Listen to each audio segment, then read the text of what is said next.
Okay, we are on the very beginning of Kuf Yud Gimel Amid Aleph. This is specifically for Arla.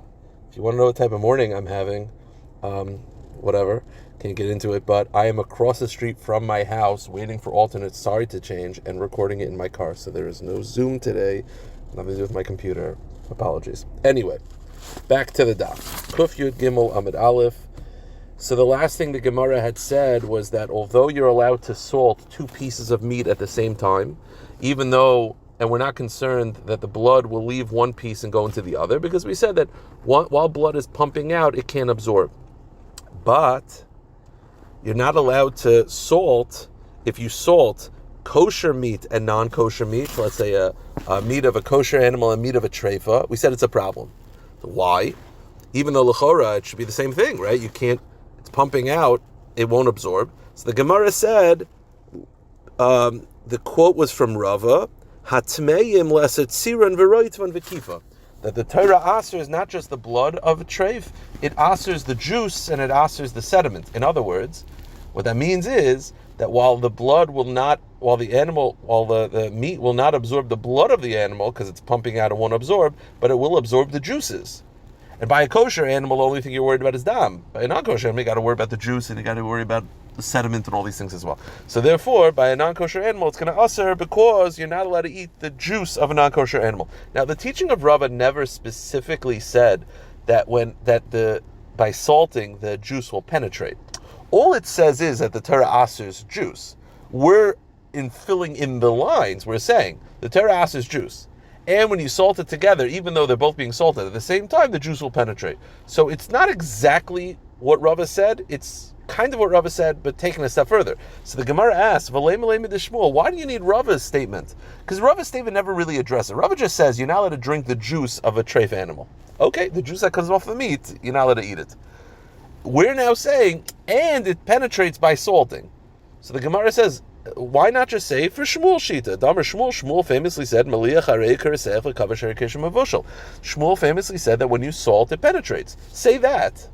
You're saying that the juice is aser, but that's not the full statement, because then I need to then say, and the salt penetrates. So why not just say salt penetrates, and I'll know that it asers and that the juice penetrates as well. In other words, neither statement is directly addressing it, because we sort of are taking both statements, putting it together. We're saying that the salt penetrates, and it penetrates with the juice, and the juice is aser. So we said that the juice is aser. Why not say the salt penetrates, maimer? So the Gemara says, the reason is because each statement is incomplete on its own. If we would have just said Shmuel's statement, which is that salt penetrates, I would say, yeah, salt penetrates, and the juice is taka going into the animal. The juice from the treif animal is going into the non-kosher, the kosher animal. But who says the juice is an issue? You need Rava to fill in the blank. Each statement is chatzi on its own. So we're not having time to that. We brought up Rava and not Shmuel, because Shmuel's statement is also incomplete. All Shmuel's statement is that salt penetrates. So the salt will put the juice into the meat. But who says that the juice is aser? That's why you need both. You need either statement is incomplete. So we picked Rava's statement and not Shmuel's. Okay. So now Rava said, let's just focus on what he said, which is that the juice that penetrates during salting, the juice will penetrate and it's a problem. So if you salt kosher, non-kosher meat together, it's a problem. Mesa, have a kasha, dog tahar, you have kosher fish, shemolchuim dog tame, and they salt it together with non-kosher fish, mutter. Wait a minute, it's mutter. I don't understand. My lav shnei maluchim, are we not talking about a case where they're both salted, which means they're both penetrating and both sending out? And it says it's mutter, even though the non-kosher fish is going to be sending out the juice into the kosher fish. So what's going on? I thought Rava said that the juice is a problem as well. And it says mutter over here. So the Gemara says no. No. Here's the rule. The rule of salting is a little different than heat. When it comes to heat, as long as one of them is hot, there will be penetration between the two meats. But when it comes to salt, it's not like that. The item that is salted is the aggressor. The item that is unsalted receives. So if I have a piece of meat that gets salted and it touches cheese, the cheese will absorb because the meat is aggressor, because it's the one that's salted, and the cheese will receive. But the meat will be mutter because it's not that, well, one of them is salted, there's going to be flavor flowing back and forth. The one that is salted is the aggressor, the one that is unsalted receives. So the case where it's mutter, so really Rav is right, that the juice that comes off of a non-kosher animal is a problem. It says mutter. The case where it's mutter is dafka, where the tahar fish was salted, so that's the aggressor. The non-kosher fish was unsalted, so it just receives. If the taka were both salted and there was flavor flying back and forth and the juices were flying back and forth through the salting, it would be a problem. The case where it's mutter is where the only one that's salted is the kosher fish, so that's the aggressor, so that's pumping out its flavor, and the non-kosher fish is unsalted, so it's receiving. So the non-kosher fish is receiving and not giving. If the non-kosher fish was salted, it could be a problem. So it's dafka that case. But if they were both salted, it would be a problem. Says the Gemara, Hamidklani Seifa. But wait a minute. You're telling me if they're both salted, it's a problem and it's only mutter. When the kosher fish is salted and the non-kosher fish is unsalted, but if they're both salted, it's an issue. But wait a minute. And meaning, even though they're both salted, so they're both pumping out at the same time, although they're not able to receive each other's blood, the juices are going to be received. And if they're both salted, it's a problem. But look at the Seifa. The Seifa specifically says a case that's an issue, and it says Hayam tahar maliach v'tami tafel, which means mutter. I'm sorry. The Seifa says if the kosher fish is salted and the non-kosher fish is mutter, then it's okay. We said the Reisha that said that it's mutter is dafka, where the kosher fish is salted and the non-kosher fish is unsalted. But that's the Seifa. That's the Seifa. The Seifa is how could you tell me the Reisha is that case? That's mamish the case of the Seifa. So the Gemara says the Reisha and the Seifa are the same thing. The Seifa is explaining the Reisha. Perushika mefarish. The Seifa is not an independent case; it's explaining the Reisha. Tahar shemolchum dag tami mutter. The case of the Reisha is that it's mutter. Keitzad, and then the Seifa says, well, what is the case? Sheyatar maliach v'tamei tafel. Okay. So really, there is no two cases; it's just one case. The Gemara says, "Hachanam mistaber." That makes sense. I'll prove it to you that what you're saying is correct. That if they're both salted, it's a problem, and the only case it's mutter is where the kosher fish is salted, the unkosher fish is unsalted, and that's the whole case of the Reish and the Seifa. I'll prove it to you, because if we go with what we thought originally, which is that the Reish is that they're both salted, and still it's mutter, not like Rava. Then the flow of the Mishnah will be very strange. If what we said was correct, the havamina of what we said, if they're both salted, it's mutter because they're so busy penetrating, they're not going to be able to receive, and even the juices are not a problem. It's not true, but let's say we went with that. The reish is they're both salted and it's mutter. And then what's the seifa? If the kosher fish is salted and the non-kosher fish is unsalted, that's also mutter. That's less of a chiddush. The first case, they're both salted, it's mutter. And then the second case is less of a chiddush, so it's a raya what we said, that there's only one case. The Gemara says, no, imishum halay area.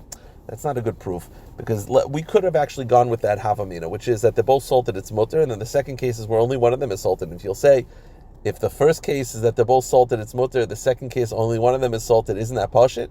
The answer is I could have told you, sometimes you have this in the Mishnah where the first case is a chiddush, the second case is less of a chiddush, but I need both because if I only had one case, I wouldn't know what the situation is. It's dafka because it's two cases. It means that one of them is where they're both salted and one of them is only one of them were salted, but it's taka not a chiddush. Tana seifa l'glui aresha. I would say that the seifa is being megal l'resha. Deloy tema resha tar maliach v'tami tafel avashnei malucham aser. Because if I only had one case, I wouldn't know what the halacha would be when they're both salted. Tana seifa tar maliach v'tami tafel mechad aresha shnei maluchim afilu hachishari. It's a rejection of that proof. The Gemara says one more kasha on what Rava said. Tana tashma seifa de seifa. Look at the end of the Mishnah. What is the last case the Mishnah says? If let's say the non-kosher fish is salted, so it's the aggressor, and the kosher fish is unsalted, so the kosher fish is a problem because it receives. That's the end of the Mishnah. Doesn't it sound like it's dafka in that case that it's a problem? But if they're both salted, it's mutter. Again, Rava said that if two items are salted together, one kosher, one non-kosher, it's a problem. Even though they're both busy being salted, the juices are flowing. But the end of the Mishnah is that the only case that's a problem is where the unkosher fish is salted and the kosher fish is unsalted. Doesn't that sound like, but if they're both salted, it's mutter? So the Gemara says, no, lav dafka. Really, if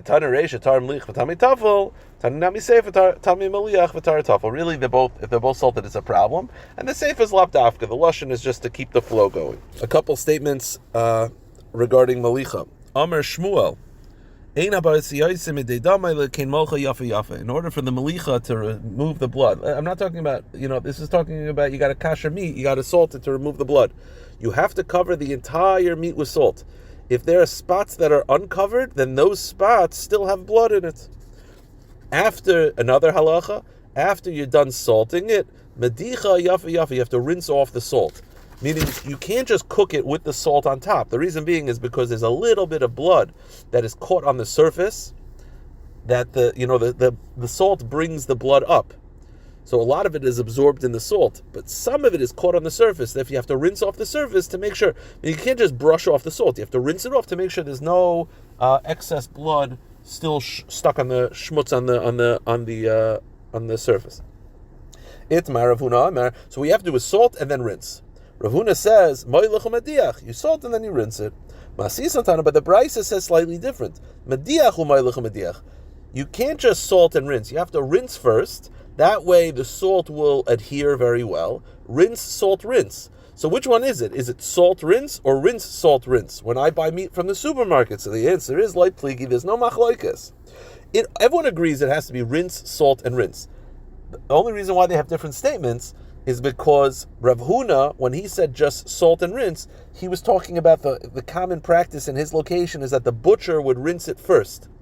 So when you got meat from the supermarket, although it had blood in it, it was already rinsed. It was pre-rinsed. So all you had to do was salt and rinse. If they didn't pre-rinse it, then it's rinse, salt, rinse. Okay. Rav Dima would salt the meat with thick salt and then shake it off. Meaning, thin salt will sort of just dissolve on its own, but thick salt you have to actually brush it off. Amra Mesharshia, meaning before you rinse it, you gotta knock it off with your hand and then rinse it. Amra Mesharshia in machzikin dam bevnei mayim. You're allowed to cook innards of an animal without salting it first. Meaning, certain innards of the animal don't have salt. You don't have to salt it because it don't have salt. There's no blood. Certain innards of the animal don't have blood, so you don't have to salt them. Which innards? Tirgama, akarkasha, umaya b'hadja dekinta. The rectum, the stomachs, and the large intestines. There's no blood in there, therefore you don't have to salt them. Omer Shmuel, ein manichem basar meliach ela kli menukev. You have to salt in perforated vessels. The reason being is because every time you salt, the reason why we're not worried that the meat will reabsorb the salt is because it's so busy pumping it out, it's not going to reabsorb. But if you salt it in a vessel that doesn't have holes, it's just going to be sitting in blood. At some point, it's going to be done pumping it out, and then it's going to reabsorb it. So it has to be perforated so that the blood will drain out. Rav Sheshes malach le garma garma. Rav Sheshes was makbid that he would not salt two pieces of meat at the same time, both kosher. He was afraid that one would finish pumping, and then meaning he was afraid they wouldn't be pumping out blood at the same rate. So if I have two steaks and I salt them together, maybe one is done, the other one is still pumping out, so the first one is going to absorb the blood. So he felt that it's an issue. The Gemara, though, says that's not true. We have to assume that all meat pumps out blood at the same rate. I'll tell you why. If you're going to be machmir that you can't salt two meats at the same time, then you shouldn't be able to salt one piece of meat. Why? You have a thick cowboy steak. Why aren't you concerned that the top part of the steak is done pumping out blood and the bottom part of the steak is still pumping out? So the top part is going to absorb the blood from the bottom part, right? If you're worried that they're not going to be pumping out blood at the same rate, and that's why you can't do malicha on two steaks at the same time, you shouldn't be able to do malicha on one steak, because maybe part of the steak is finished while the other part is still pumping out blood. What's the answer? The answer is we assume that meat pumps out at the same rate. So the same way we're makel with one steak, you could be makel with two or three steaks. Trey, my time aloi, the Gemara says, why is it that you're not allowed to malicha of two steaks? Mishum de parish mehai bala mehai, because we're afraid that one is going to be finished pumping out, and balea from the other steak. The Gemara says, chanami parish le mechad gisa bala mechad gisa, that even one steak is going to be an issue.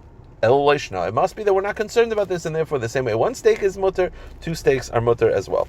One more halacha before we get to the Mishnah. Amar Shmuel Mishum Rav Chia, hashoyver mafarkta shel behema. If after shechting an animal you break its neck, which is technically permissible because it's already dead, well, halachically dead, but if you break the neck, koydim shetetzei nafshe, before the soul departs, harei ze machbed alas habasar, you're making the meat heavier, the goizel saprius, and you're stealing people. and it causes the blood to be absorbed in the limbs. Meaning, in other words, like this: when you shecht an animal, the blood spurts out of the neck. But if you then break the animal's neck, a lot of blood will not spurt out because it won't have the energy to pump out the blood. So what's going to happen is a lot of the blood will be absorbed in the meat. Now, at first, the Gemara has two options. First opinion feels that doesn't make the meat treif because the blood will just be absorbed within the meat, so you'll do malicha, and the blood will leave, even though it's more blood than normal. The only issue is that the meat is heavier now. They used to sell meat before malicha, and they would sell it by the pound. So because you cause more blood to be absorbed in the meat is still kosher, according to one opinion. You could still do malicha and remove the blood, but what you did was you caused the meat to be heavier. So when you sell the meat, you're stealing from people because they're paying more money for the same amount of meat because they're paying for excess blood. Says the Gemara, Ibailu hechi kamar. Two options. Do we say that it's still kosher, you're just stealing from people? Holiday shopper dummy. But if you're not selling it, it's fine. Meaning, if you want to do this for whatever reason, it's fine. The issue is you're stealing from people. But if I'm not selling it, then I could just do malicha and all the blood will remove. I don't know why I want to break its neck, whatever it is. But says the Gemara, or perhaps no, perhaps not only is it a theft issue, perhaps the malicha will not be effective because malicha could only remove the blood that's normally meant to be there. But now that there's excess blood, it's potentially an issue. Teiku, unclear. Okay, new Mishnah. We actually had this previously. We mentioned previous couple Mishnayos ago. You're now allowed to have milk and meat on the table at the same time because we're concerned you're going to come to eat it together. So it says the Mishnah, if instead of milk and meat on the table at the same time, you have chicken and milk at the same time, it's not asa deraisa. Now, the simple way of reading this Mishnah means is that you're not supposed to do this, but the whole issue is only derabanan of having it at the table at the same time, so it's only asa derabanan, implying it's asa derabanan to have it at the table at the same time. But to eat chicken and milk together would be asa deraisa. Meaning you're not over an issa deraisa for having them on the table at the same time, implying but eating would be an issa deraisa. So says the Gemara, the implication of the Mishnah is that the only issa derabanan is having it at the table at the same time, but eating it would be taka issa deraisa.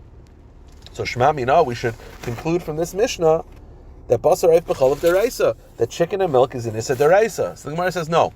Really, chicken milk is an issa derabanan, and putting on the table is also an issa derabanan. You have to change to the lashon of the Mishnah. Ema hamalas ha'ifim ha'gavin al shulchan. Maybe this is what the Mishnah should read. If you have chicken and milk on the table at the same time, it could never lead to an issa deraisa. Meaning, it's never going to even lead to an issa deraisa because even if you eat it together at the table at the same time, even if you eat it together mamish, it's only an issa derabanan. So it could be and only an issa derabanan. What the Mishnah means is that if you have it at the table at the same time, it'll never come to an issa deraisa because the whole issa is only an issa derabanan. And the point of the Mishnah is that even though it will never come to an issa deraisa, i.e. the entire issa is an issa derabanan, you're still not allowed to have it at the table at the same time. Okay, new Mishnah. The Mishnah is describing the issa of cooking and eating and selling milk and meat. It says in the Torah 3 times, meat of a kosher animal and milk of a kosher animal. Classic, cow, beef and cow milk. Also levashel, you're not allowed to cook it together. Also bahana, you're not allowed to get financial benefit from milk and meat. You're not allowed to eat it. But basa behema Torah b'chalav behema tmeya. But kosher meat and non-kosher milk, so I have kosher steak, cooking it in pig milk. Or basa behema tamei b'chalav behema Torah, or a pork chop in cow milk, so one of them is non-kosher. It's not basa b'chalav. Now it's aser anyway because it's chazer, but it's mutter lavashal mutter bahana. There's no basa b'chalav, so you're allowed to cook it and you're allowed to sell it, but it's not basa b'chalav, it's just aser mitzad chazer.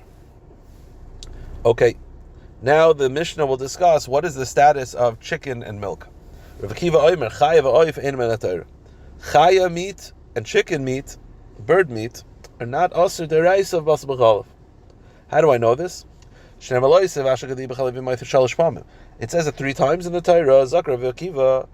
One time is to exclude a chaya, one time is to exclude a chicken, birds, whatever, fowl, and behema tameya, and one time is to exclude chazer, non-kosher meat. That's Rav Akiva's source. Rav Yossi HaGlila has a different source. It says Lo Seichlu Kol Nevela. Right? It says in the pasuk, don't eat nevela, and then it says Lo Sevasha Gedi B'Chalev Imo. And then the juxtaposition is don't cook milk and meat together, implying Esha Asim Mishum Nevela, Asim Mishum Basa B'Chalev. Basa B'Chalev only applies to meat that could be nevela. So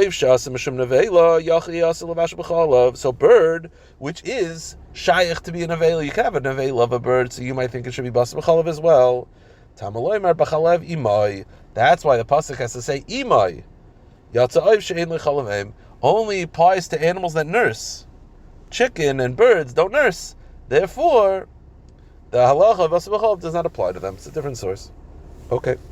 Now the pasuk specifically says gedi, which is a goat. But nobody says that it applies to goats only. It applies to all kosher animals. So how do I know this? Minan immediately. Amar Avalasa Amar Kra. How do I know that when the pasuk says gedi, it's a code word for all kosher meat? Because the pasuk says Vayishlach Yehudas gedi ha'izim. It says that Yehuda sent the gedi izim. Gedi izim. I thought izim are goats. I thought gedi is a goat. So it's like a double lashon. Go to the next page. Kan gedi izim. It's telling us that dafka over here, gedi is goats. The pasuk is telling us that generally when the Torah uses the word gedi, it's a code word for kosher meat. It doesn't mean goat. Dafka over here, it's gedi ha'izim. But any other time, gedi is just code word for kosher animal. Because if gedi means goats, why do you have to say gedi ha'izim?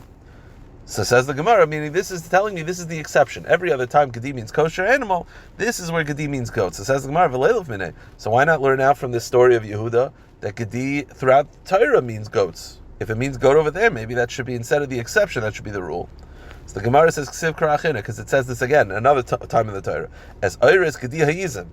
Same thing. Ka gedi ha'izim, kol makar shegedi stam, I feel part of Racham. The answer is because we won't learn out from Yehuda because it says the same shtickle Torah, the same drasha in Bereshis. So says the Gemara, same thing. So learn out from Bereshis. That gedi means goats. The Gemara says, because anytime you have two exceptions, two things that are isolated, two different places in the Torah, we don't learn from it. So because it says gedi ha'izim twice in the Torah, that means that twice in the Torah, gedi means goats. Every other time, gedi means kosher animal. Says the Gemara, this only works if you don't learn out from Shnei Ksuma Ke'echad. But if you learn out from Shnei Ksuma Ke'echad, there are Tanaim that hold their way. So why not learn out from these two cases? The answer is because these two cases are written funny. It's not just that it's written two different places. Each one is written ha'izim, implying the. Dafka here, that's a miut. Dafka here in no other place. Trey mutiksiv, izim ha'izim. Okay. Now the Gemara is now going to focus on the fact that it says Lo Savach Gedi B'Chalev Imo 3 times. Now we know that the word Levashel 3 times is one is to Aser Bishul, one is to Aser Achila, one is to Aser Hana. It's a famous concept. The Gemara will focus on the fact that it says the word Gedi 3 times. So it says the Gemara Gedi 3 times is one is L'Rabas Achelev, one is to include Chelev, that if you cook fats with milk, it's Asa Deraisa. Gedi is L'Rabas Amesa. Gedi is also to include an animal that just died, i.e. a nevela. A nevela in milk is asa deraisa. Chazer not, but nevela is asa deraisa. And gedi is larabos es ashlil. It's to include a fetus. That if you find a fetus and a shecht an animal, you find the fetus inside, you're not allowed to cook it in milk. Okay, so that's 3. Keep going though. Gedi lahaitzi es adam. Gedi is to exclude blood. That if you cook blood in milk, it's not basa b'chalav. Gedi lahaitzi es ashilya. One is to include a placenta. Placenta is not meat, so you're allowed to cook a placenta in milk. And the last one is gedi lahaitzi es atmeya, is to exclude chazer. That chazer in milk is not basa b'chalav.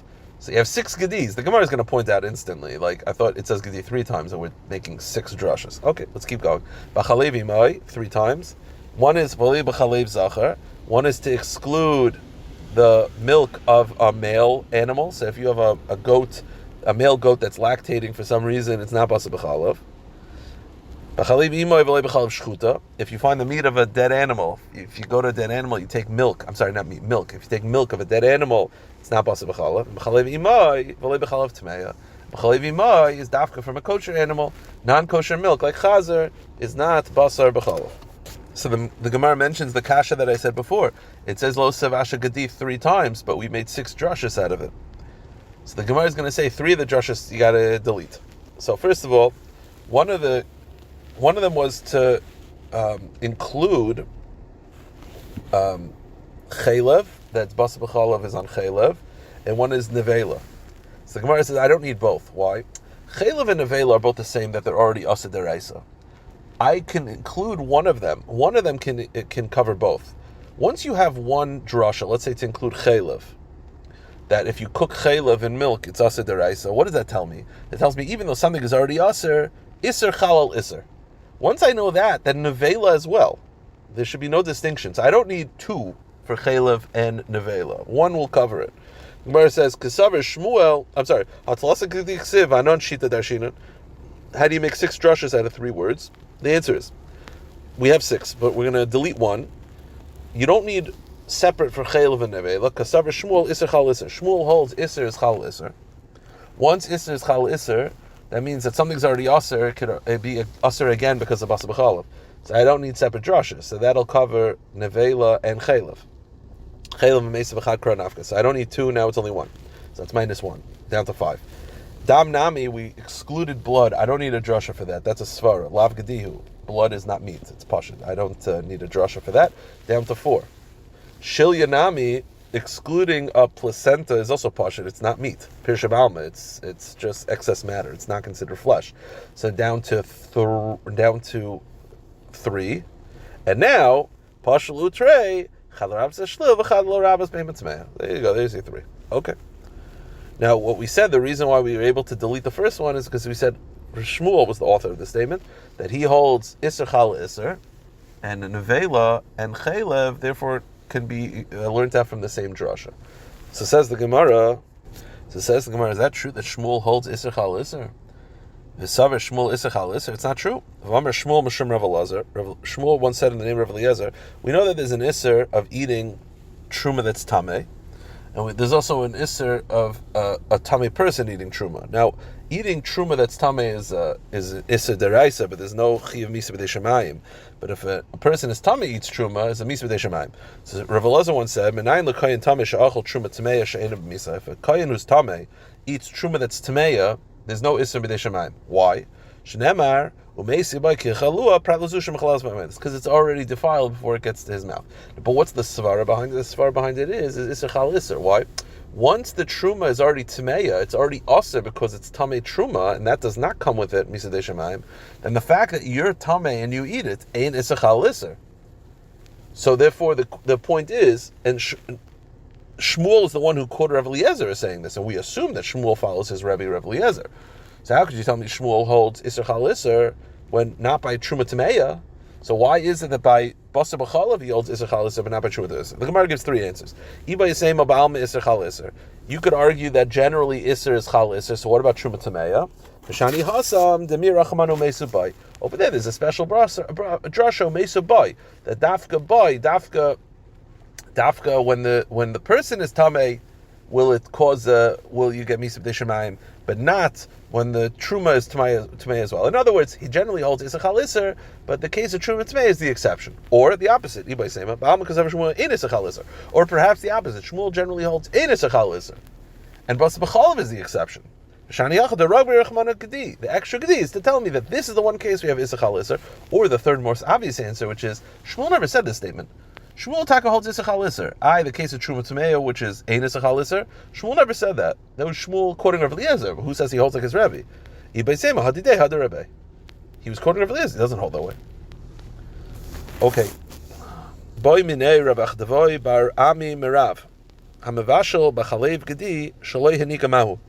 If you cook meat in milk of a female animal that never nursed before, it's not an imai. It's not a mom. Is that a problem? Is b'chalev imai dafka an animal that's nursed? Or stam, it's there is giving more of an example. Yeah.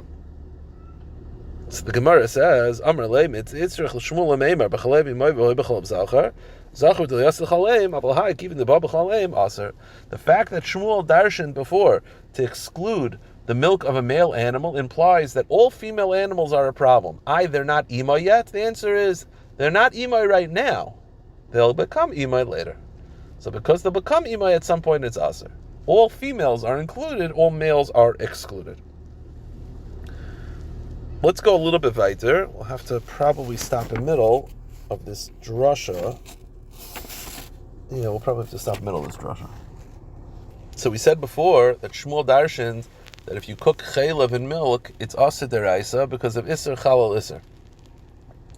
So the Gemara now will actually address, is that universally accepted? Itmar hamavashal chaylev b'chalav. If you cook chaylev with milk, Rav Ami v'Rav Asi. So machlokes chadam like it, chadam ain't like it. One says you get lashes for basar b'chalav. One says you do not get lashes for basar b'chalav. So the Gemara explains. Leim b'hakim ifli. It seems to be the machlokes is as follows. The mandam like kasaver isachal iser. Mandam ain't like kasaver in isachal iser. The shaila must be. Do you say isachal iser? If you get lashes, it's because you hold iser is chal iser. And because iser is chal iser, therefore the iser of basar b'chalav is chal on chaylev. If you hold you don't get lashes because ain't iser chal iser, that means that the iser of basar b'chalav is not chal on chaylev. That seems to be the machlokes between Rav Ami and Rav Asi. So the Gemara says no. Loy. The kuli alma ain't iser chal iser. Could be everyone agrees there's no iser chal iser. So you'll say, so what's the common sense? How could you get lashes? It's already asur b'shel chaylev. The answer is like this. Let me say it outside, we'll say it inside. Eating it, if you cook chaylev in milk and then you eat it, everyone agrees, ein iser chal iser, you'll just be over mishum chaylev. You're not going to be over basar b'chalav. The question is, if I cook chaylev in milk, am I over mitzad bishul? There is no iser bishul on chaylev. So you'll say, although ein iser chal iser, that just means if there's iser A, iser B is not chal. There is no iser of cooking. So basar b'chalav should be chal. That's one opinion that says that you get lashes.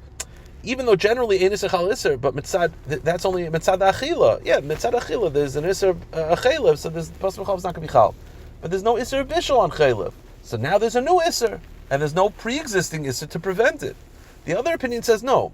Because it's an iser chaylev, and the iser of cooking stems from basar b'chalav, because basar b'chalav cannot be chal fully, because it's already asur mitzad achila, no aspect of basar b'chalav is chal. So it's like, does iser chal iser, do we go like in the specifics of this detail, or is it like a binary? Is this iser chal or not? Basar b'chalav cannot be chal fully, but it can be chal partially. That's the machlokes. The kuli yama in iser chal iser. Achil the kuli yama leplik de loy lucky, keep liga bishul. Mandam arloike chad isuruhu, mandam ina loike lahachi achrachman lachil b'lashon bishul. Kivan the alchil loy lucky, abishul loy lucky. And it's not just that. It's more than this. The pasuk describes the iser bishul and iser achil in the same term. It's losav ashel for both. So because there can't be an iser achila being chal because ein iser chal iser, that prevents the bishul from being chal as well. I will stop here. We'll probably have to pick it up from this point.